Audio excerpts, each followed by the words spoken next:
la pandèmia, degut a les restriccions i als condicionants que hi ha hagut des de l'inici de l'estat d'alarma i amb totes aquestes fases que hem tingut del confinament i com ens hem hagut d'adaptar a aquestes restriccions, el que ens ha deixat constància és de com és d'important aquest sistema de transport que construeix la mobilitat urbana, que dona suport a aquests desplaçaments de mobilitat obligada. És a dir, tenim una massa social que s'ha de moure, s'ha de desplaçar fins al lloc on realitza aquestes activitats, on fa la seva feina o les activitats d'oci. Jo crec que això deixa constància de com és important això i de quina importància té, sobretot a llocs com Barcelona, on hi ha densitat de població molt alta i on no totes les zones tenen les mateixes cobertures d'activitat. Hi ha polígons industrials, hi ha zones més comercials, per tant, això motiva i provoca aquests desplaçaments.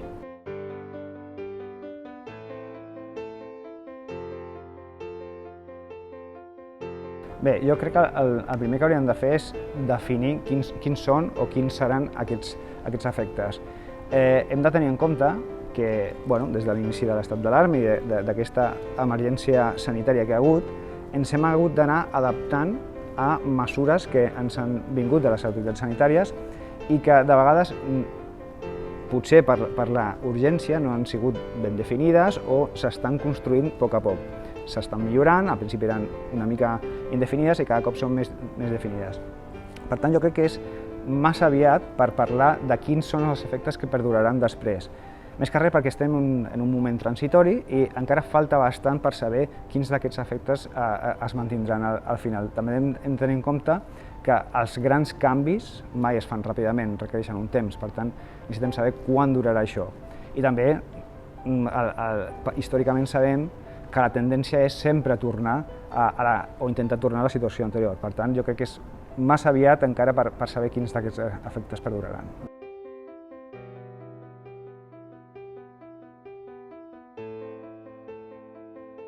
Bé, jo crec que potser cometem un error intentant avaluar la rendibilitat del sistema de transport comparant l'oferta que hi ha ara amb una suposada demanda de reducció per teletreball.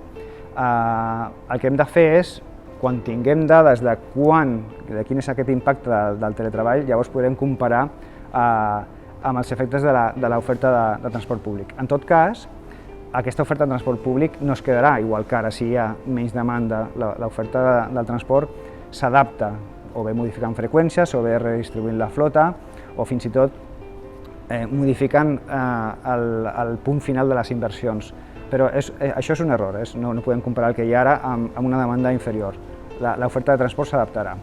I d'altra banda, tampoc està gens clar que sigui beneficiós en termes generals o hi hagi una reducció en termes generals d'emissions pel teletreball. Per exemple, nosaltres podem tenir una persona a Barcelona que fa 5 desplaçaments diaris, segurament farà uns 80 quilòmetres, 70, 60 a la setmana, i possiblement els farà en transport públic.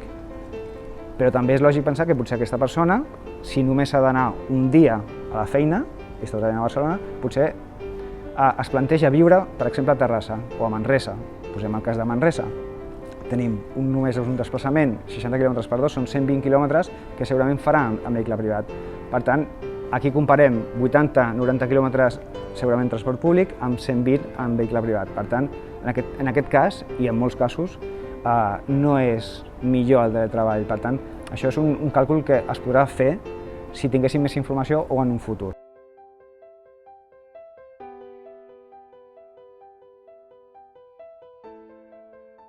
Potser la pandèmia en si no és un factor que es tingui en compte a l'hora de planificar, però sí que això crec que el que és molt important és que deixa constància també de que necessitem tenir més informació de com es mou la gent.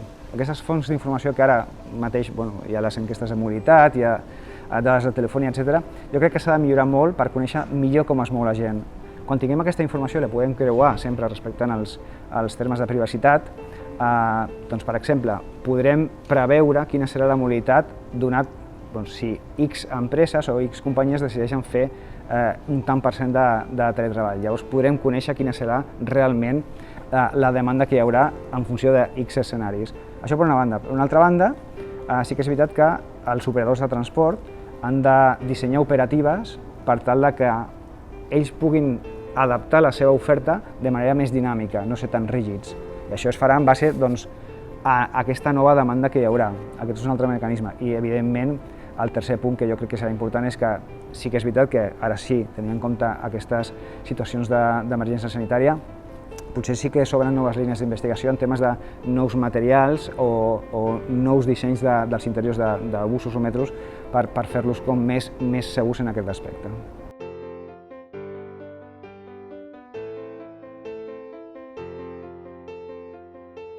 Bueno, ara el que tenim són, com deia abans, la típica font d'informació són les enquestes de mobilitat que es fan periòdicament, però això és un mecanisme que és bastant rudimentari i té un resultat limitat pel tipus de preguntes que es fan, per la informació que dona el mateix encastat, etc. Llavors, el que s'han d'anar explotant, i potser la més famosa, és l'explotació de les dades de l'activitat de telefonia mòbil, que això ens repercuteix en tenir certes informacions com matrius, origen, destí, etc. El que ens fa falta és molt explotar informació associada al moviment de les persones. Sempre diem, Google té tota la informació.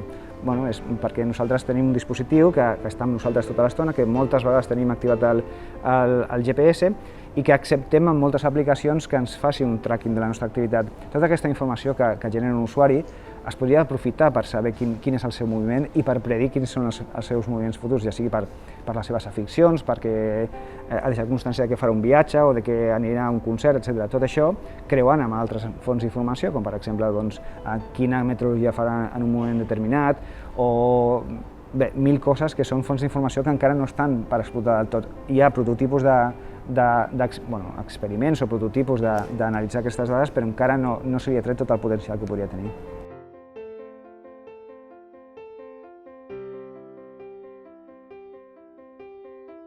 Bé, jo, per exemple, igualment que amb les altres respostes, encara ens falten dades per poder deduir coses. Però la meva impressió personal és que, i és un fet, és que per fer un canvi de mode de transport, en aquest cas per passar del vehicle privat, hi ha més factors que no passa només la por a un espai tancat. Hi ha factors econòmics, és tenir vehicle, és el cost i el manteniment d'aquest vehicle, és jo agafo un vehicle i després he de tenir facilitat d'aparcament a la destinació.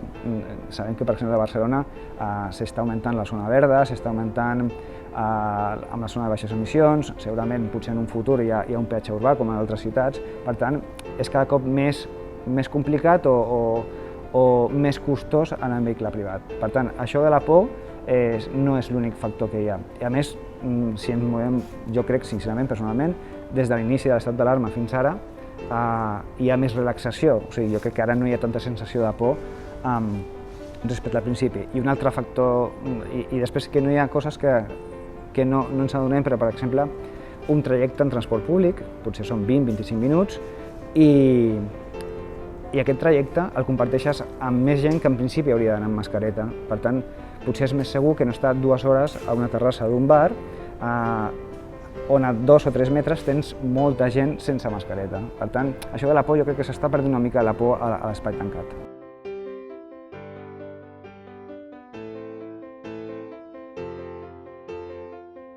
Bé, el que sí que és cert és que, com bé diu vostè, és que des dels últims mesos o fins i tot anys s'ha experimentat un increment importantíssim d'aquest tipus de mobilitat, de la bicicleta elèctrica o d'altres aparells de mobilitat com el patinet elèctric.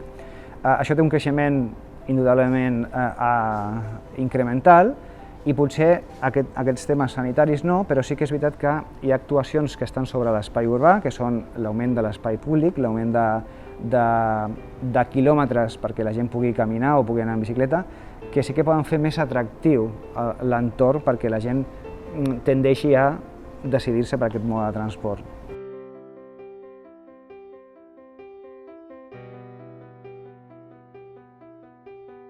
Bueno, potser per una crisi sanitària no, però sí que és un factor que s'ha de tenir en compte.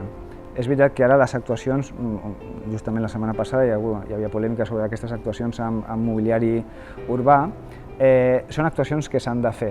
S'han de fer i no s'han de fer només a Barcelona, s'han de fer en molts indrets, però no és pel tema sanitari, sinó és per incrementar l'espai públic pel ciutadà. Llavors, és veritat que potser la pandèmia ha sigut un incentiu per fer-les ràpid, i segurament no ha sigut la millor solució, però sí que és un pas previ perquè això sigui definitiu. Aquest increment s'ha de fer incrementar l'espai públic per reduir l'espai al vehicle privat.